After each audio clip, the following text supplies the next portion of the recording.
everybody and welcome to this week's Tune In Tuesday.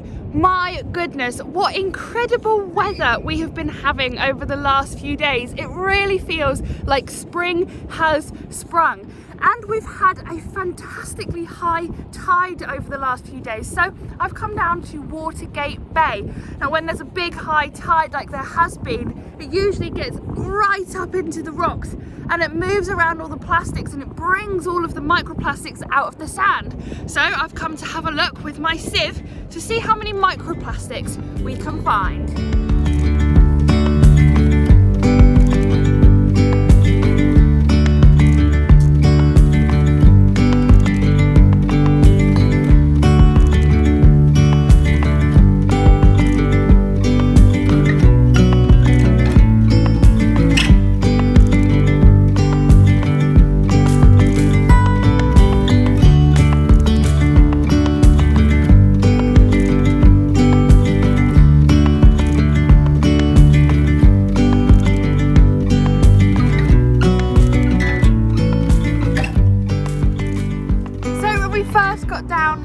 We doubted that we would find that typical long stretch of microplastics that you find after a high tide because it looked really clean, but we've walked quite a long way along the beach now and you can see here it is. This is what we're looking for, the long stretch of microplastics. All of these specks, that's all plastic.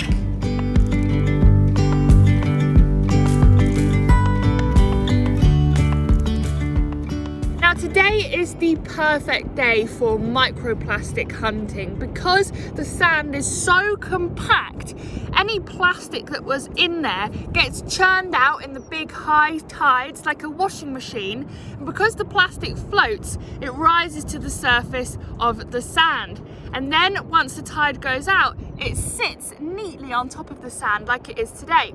So we can gently brush it off the surface into a pile. So it makes less work for us because there's not really any natural stuff that we need to separate today, like seaweed, twigs, that kind of thing.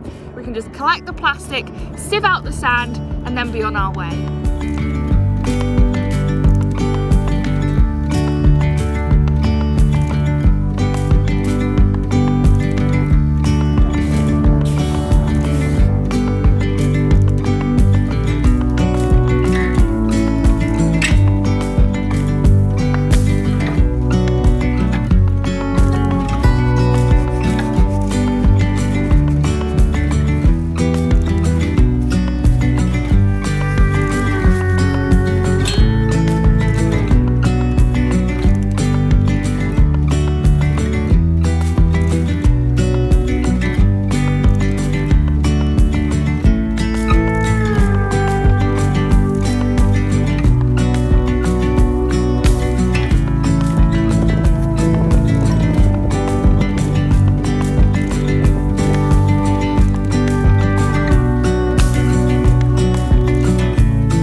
A fantastic beach clean in the sunshine. We found so many microplastics, hundreds of thousands of them just sat so nicely on top of the sand. We were able to scrape them away, sieve them out and take them off the beach. We also found that big net in the cave. Unfortunately, it was totally covered in big boulders, so we're going to come back another time with some more safety gear, so stay tuned for that. So thank you so much for watching this week's Tune In Tuesday. Make sure you get outdoors and enjoy the sunshine whilst it lasts, and I'll see you next week for next week's Tune In Tuesday.